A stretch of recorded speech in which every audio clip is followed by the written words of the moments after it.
Hello. आज जो हम स्टार्ट करने जा रहे हैं वो है एरिया वेक्टर।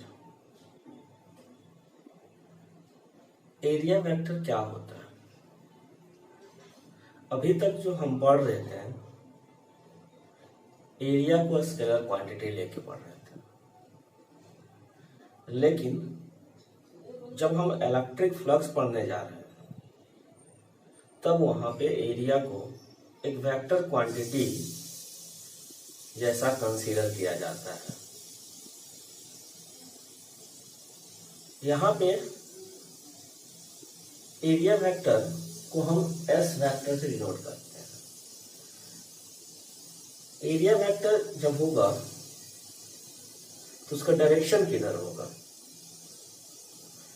तो एरिया हमेशा टू डायमेंशनल बॉडी होता है, टू डायमेंशन में होता है, प्लेन में होता है।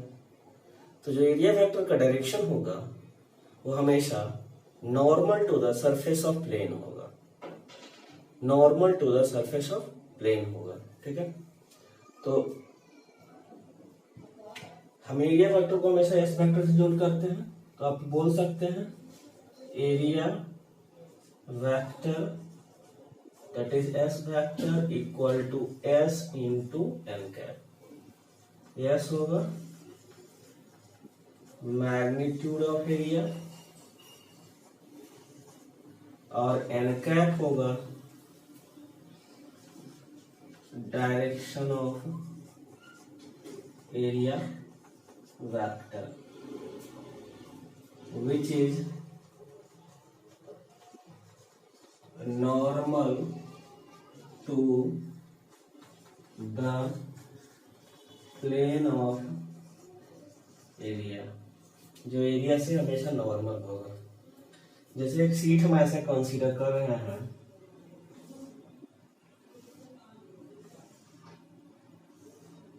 ऐसे है,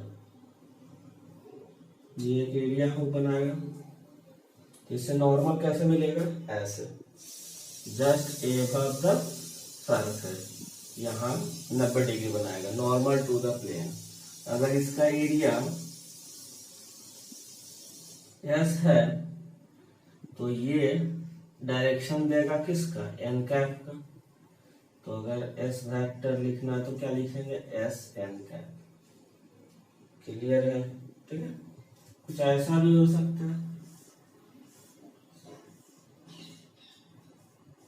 हम सीट ऐसे लिए हैं तो परपेंडिकुलर नॉर्मल ऐसे होगा surface N cap. S vector बराबर एरिया, अगर इसका एस है तो एस एन कैप हो जाएगा।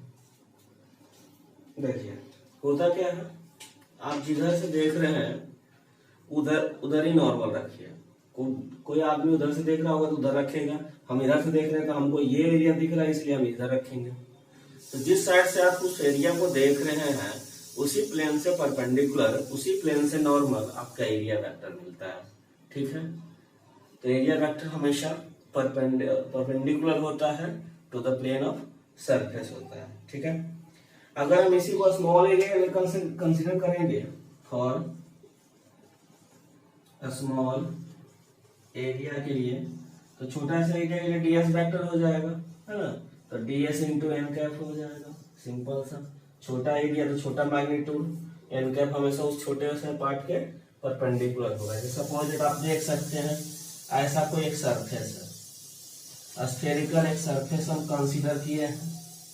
हम एक छोटा सा यहाँ एरिया कंसीडर कर रहे हैं, ये छोटा सा एरिया लिए हैं डीएस। तो नॉर्मल हमेशा सेंटर से बाहर की तरफ होता है, ये नॉर्मल देगा क्या? N cap. तो ये डायरेक्शन होगा इस छोटे से स्मॉल एरिया का। ठीक है, अगर हम अब यहाँ छोटा सा एरिया यहाँ कंसीडर करते हैं तो सेंटर यहाँ है तो इससे नॉर्मल इधर हो जाएगा, यहाँ कंसीडर करेंगे तो इधर हो जाएगा। ठीक है, तो इस तरह से हम स्मॉल एरिया कंसीडर करते हैं। ठीक है, इसका यूज अभी हम आगे पढ़ेंगे इलेक्ट्रिक फ्लक्स में।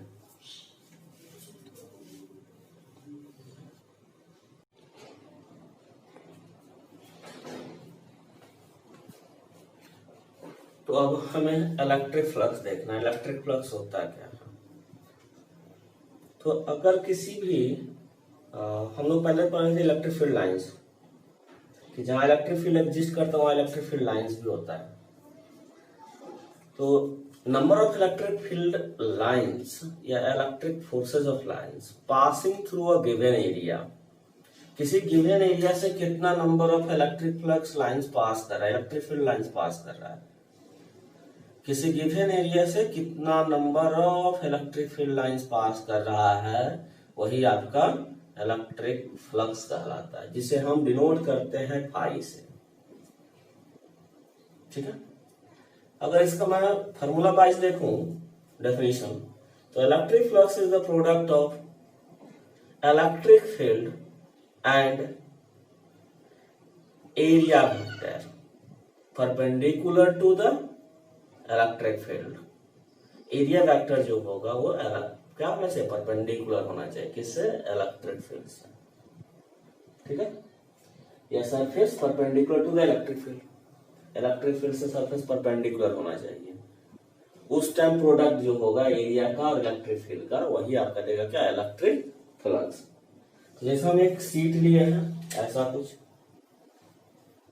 इलेक्ट्रिक फील्ड लाइन से यहां से आ रहा है, इधर ऐसा इंटर किया, यहां से इस साइड से ऐसे निकला बाहर, यहां से पीछे से आ रहा है, निकला बाहर।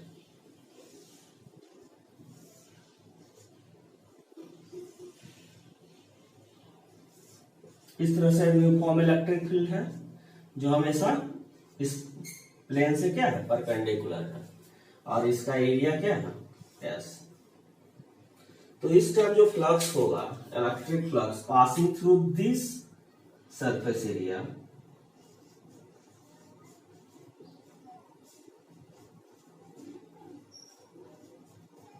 वो होगा E इंटू एस। क्यों, क्योंकि इलेक्ट्रिक फील्ड और एरिया वेक्टर दूसरे से क्या है, area, surface area perpendicular to the electric field, ये सरफेस एरिया जो है वो इलेक्ट्रिक फील्ड से परपेंडिकुलर है। दूसरा बात, अगर हम कुछ ऐसा लेते हैं लेकिन यूनिफॉर्म नहीं है, तो उस टाइम हम एक स्मॉल एरिया कंसीडर करते हैं। सपोज दैट यहाँ पे इलेक्ट्रिक फील्ड वैसे ही जब पास कर रहा था,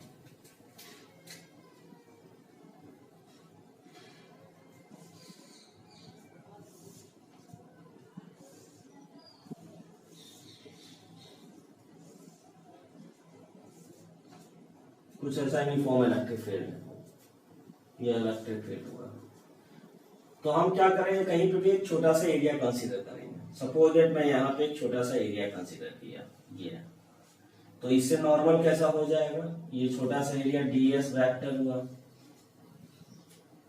तो इस एरिया वेक्टर का डायरेक्शन किधर होगा, ये होगा। इलेक्ट्रिक फील्ड किधर है, इधर, एनकैप मिलेगा। तो यहां पे क्या करना है, इलेक्ट्रिक फील्ड के मान लो इससे जो एंगल बना रहा है वो थीटा है, तो यहां पे जिधर इलेक्ट्रिक फील्ड था उधर ही एरिया वेक्टर था, तभी ये सरफेस से परपेंडिकुलर होगा, सरफेस एरिया से perpendicular to the electric field, है ना। अगर surface area perpendicular electric field से, तो मतलब कि सरफेस एरिया का जो डायरेक्शन होगा वो अलोंग द इलेक्ट्रिक फील्ड होगा। तो यहां भी अलोंग द इलेक्ट्रिक फील्ड इस सरफेस एरिया का कंपोनेंट क्या मिलेगा, एन कैप का, या ds है, तो ये ds cos थीटा मिल जाएगा। इधर कंपोनेंट, एक कंपोनेंट इधर आ जाए, उससे हमको मतलब नहीं है, जो इलेक्ट्रिक फील्ड की तरफ जा रहा है उसी से मतलब है, जो इलेक्ट्रिक फील्ड की तरफ आ रहा है। तो यहां जब फ्लक्स की फॉर्मूला बात करेंगे तो क्या हो जाएगा, फ्लक्स भी से छोटा मिलेगा, तो डी फाई बराबर E into ds cos theta होगा, E into ds cos theta. Theta क्या है, angle between electric field and area vector. ठीक है, तो जब डायरेक्शन सेम नहीं होता है मतलब एरिया वेक्टर का और इलेक्ट्रिक फील्ड का डायरेक्शन सेम नहीं होता। यहाँ दोनों का डायरेक्शन सेम था तो ई इंटू एस कर दिए। अगर डिफरेंट एरिया वेक्टर इधर जा रहा है, इलेक्ट्रिक फील्ड इधर जा रहा है, तो उस time E into D S cos theta करते हैं।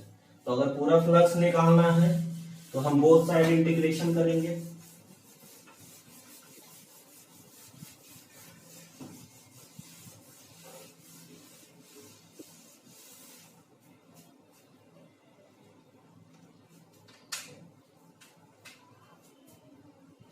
क्या मिला मुझे, डी फाई बराबर ई डी एस कॉस थीटा, है ना। आप ऐसा भी बोल सकते, देखो ये डॉट प्रोडक्ट है क्योंकि हम लोग ए डॉट बी बराबर पढ़े थे ए बी कॉस थीटा, तो यहां से बोल सकते हैं कि डी फाई जो है ई वेक्टर और डी एरिया वेक्टर का क्या है, डॉट प्रोडक्ट है। इंटीग्रेट बोथ साइड,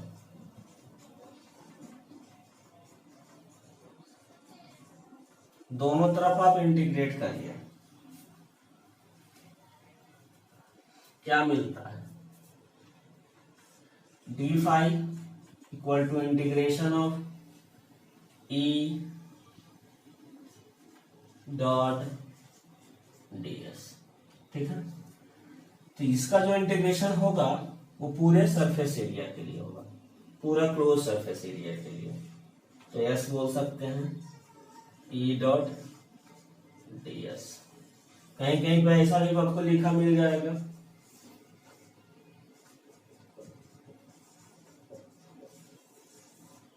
इसका मतलब होता है एरिया इंटीग्रेशन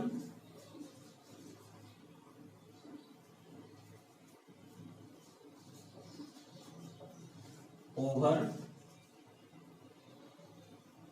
क्लोज सरफेस, ये सर्कल का मतलब होता है, ठीक है। तो यहां से हमें फॉर्मूला मिला फ्लक्स का ई डॉट डी एस या integration of E dot D S मिला, ठीक है। या डॉट प्रोडक्ट हटा भी दीजिएगा तो क्या मिल जाएगा, ये फाई बराबर integration of E D S cos theta भी बोल सकते हैं, ये वेक्टर के फॉर्म में हुआ, मैग्नीट्यूड के टर्म में हुआ, ठीक है। तो ये फॉर्मूला आपको याद होना चाहिए, याद आइए, ठीक है। अब इसमें कुछ केस भी आएगा, देखिए डॉट प्रोडक्ट है इसके अलावा फ्लक्स नंबर है, एक नंबर है ना, इलेक्ट्रिक फील्ड लाइंस कितना पास कर रहा है, तो हम बोल सकते हैं स्केलर क्वांटिटी होगा।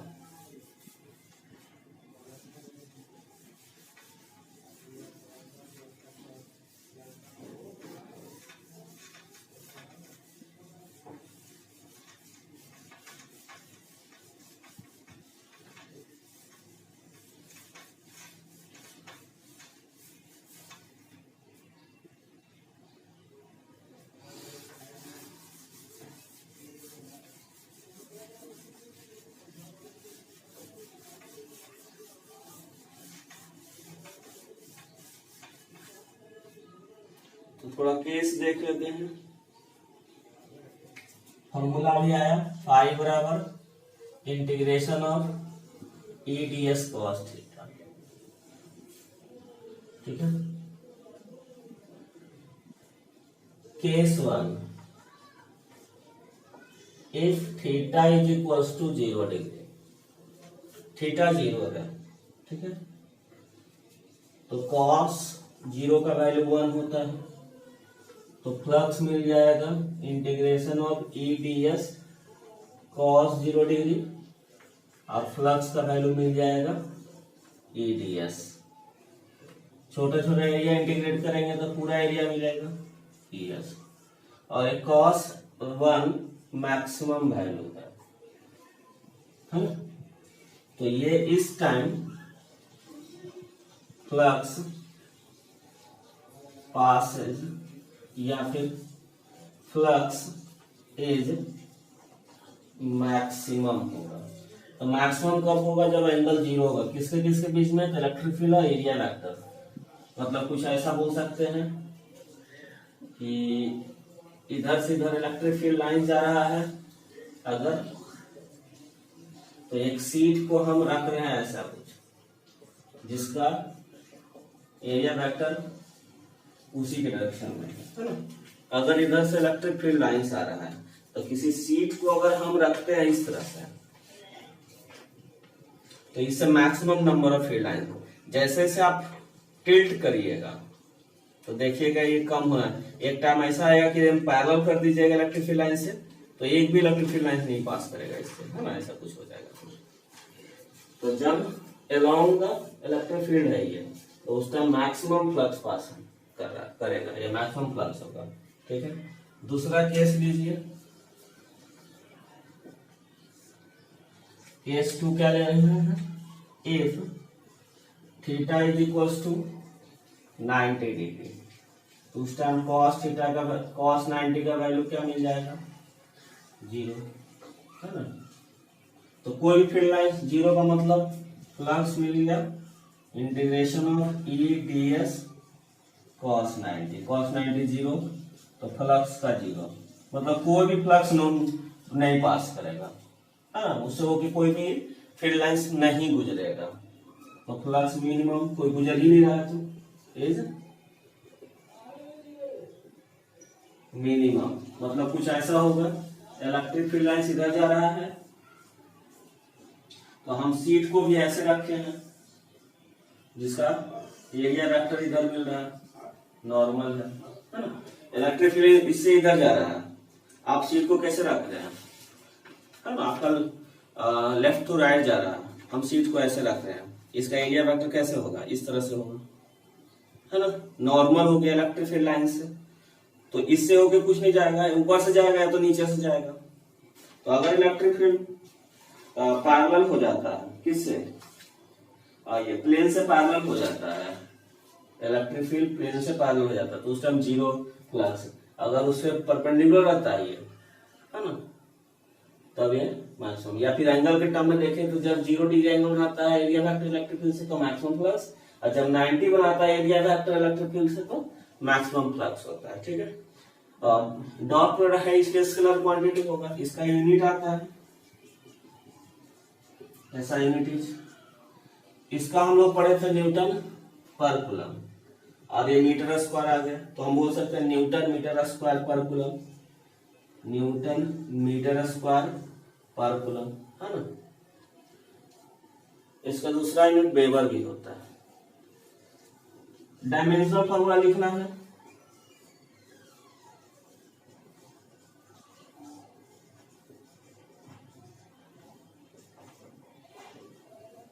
तो फ्लक्स का डायमेंशनल फॉर्मूला, इलेक्ट्रिक फील्ड के डायमेंशन फॉर्मूला और एरिया का डायमेंशन फॉर्मूला। इलेक्ट्रिक फ्लक्स का डायमेंशन फॉर्मूला क्या पढ़ा था, न्यूटन पर कूलम है ना, तो वहां इलेक्ट्रिक फ्लक्स का याद करिएगा ml2, है ना, ml2 t-3 a-1 ऐसा कुछ था, और एरिया वेक्टर क्या हो जाएगा, ml नहीं ml t-3 a-1 था, और एरिया वेक्टर क्या हो जाएगा l स्क्वायर। कंबाइन कर दीजिएगा कितना मिल जाएगा, ml3 t-3 a-3 हो जाएगा। ठीक है, इस तरह से हम डायमेंशनल फॉर्मूला निकाल सकते हैं। एक क्वेश्चन इस पर न्यूमेरिकल देखते हैं।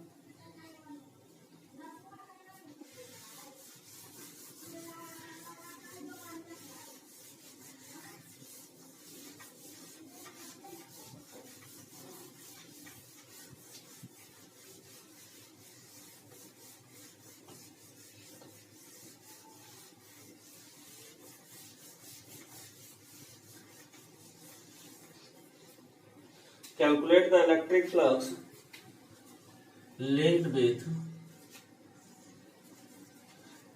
electric flux linked with a square of side 0.5 meter held parallel to xy plane। एक स्क्वायर है जिसका साइड लेंथ है 0.5 मीटर। ठीक है, तो एरिया कितना हो जाएगा 0.5 इंटू 0.5, 0.25 मीटर स्क्वायर एरिया मिल गया, जो एक्स वाई प्लेन में रखा हुआ है। तो किसी एरिया को अगर एक्स वाई प्लेन में रखोगे तो उसका डायरेक्शन जेड डायरेक्शन के लॉन्ग आएगा, क्योंकि उससे परपेंडिकुलर होगा। जैसे ये मान लेते हैं एक्स वाई प्लेन है, एक्स वाई प्लेन, ये प्लेन एक्स वाई होगा, इसमें का स्क्वायर को रखे हैं ऐसा कुछ रखे हैं एक्स वाई प्लेन, तो इसे नॉर्मल किधर मिलेगा, तो जेड एक्सिस के लॉन्ग मिलेगा एक्स नॉर्मल, तो ये होगा जेड एक्सिस। तो एस वेक्टर की बात करेंगे तो आ जाएगा 0.25 मीटर स्क्वायर के क्या, क्योंकि ये एक्स वाई प्लेन में है, तो इसे नॉर्मल देगा डायरेक्शन एस एरिया वेक्टर का। और आपका इलेक्ट्रिक फील्ड जो दिया हुआ है क्वेश्चन में, when electric field 2I cap plus 3J cap newton पर coulomb exist in the region, उस रीजन में ऐसा इलेक्ट्रिक फील्ड एग्जिस्ट करता है, तो बताना है electric field, calculate the electric flux, phi बराबर वाट। अभी हम लोग फाई बराबर पढ़े हैं E डॉट एस पढ़े हैं, अगर वेक्टर के फॉर्म में लिया जाए तो क्या हो जाएगा, ये 2I cap plus 3J cap और डॉट प्रोडक्ट किसके साथ, तो 0.25 के कैप के साथ।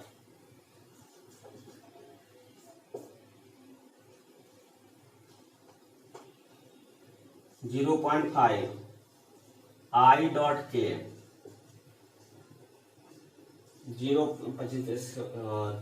25 इंटू 375 0.75 J डॉट के। और हम जानते हैं कि अगर डिफरेंट वेक्टर का डॉट प्रोडक्ट होगा तो जीरो होता है, सेम में 1 देता है, तो डिफरेंट है तो जीरो हो जाएगा, ये भी डिफरेंट है तो जीरो, मतलब इससे होके फ्लक्स कितना पास कर रहा है, जीरो, कोई फ्लक्स नहीं पास करेगा। क्लियर है, कुछ भी होगा क्वेश्चन डॉट प्रोडक्ट करिएगा, वहां से आपका वैल्यू देगा। ठीक है, नेक्स्ट इसका हम लोग एप्लीकेशन जो देखेंगे इलेक्ट्रिक फ्लक्स का, वो गॉस लॉ है। तो नेक्स्ट लेक्चर में हम लोग स्टार्ट करेंगे गॉस लॉ, जहाँ पे ह्यूज एप्लीकेशन आएगा इसका इलेक्ट्रिक फ्लक्स का। और यहाँ से वहां से इलेक्ट्रिक फ्लक्स गॉस लॉ से आपका बोर्ड में भी क्वेश्चन होता है, कंपटीशन में भी क्वेश्चन बहुत पूछ चुका है, तो वो इम्पोर्टेंट होता है। तो उससे पहले इसको भी समझना बहुत जरूरी होता है, अगर ये समझ में आए तभी वो समझ में आएगा। ठीक है, तो इलेक्ट्रिक फ्लक्स हम लोग पहले देखे एरिया वेक्टर होता है, एरिया वेक्टर का डायरेक्शन हमेशा normal to the plane of surface होता है। इलेक्ट्रिक फ्लक्स क्या होता है, number of field lines passing through a given area, कितना number of field lines pass कर रहा है, जो होता है इलेक्ट्रिक फील्ड और एरिया वेक्टर के प्रोडक्ट के बराबर होता है ना। तो अगर हम उसको फॉर्मूला वाइज ड्राइव करते हैं तो हमेशा E डॉट ds आता है या E डॉट s आता है, dot product of electric field and area vector है, या फिर ES cos theta, theta is the angle between electric field and area vector. तो नेक्स्ट हम लोग वीडियो में देखेंगे Gauss law, very important for board and also for competition examination. ठीक है, थैंक्स फॉर वॉचिंग।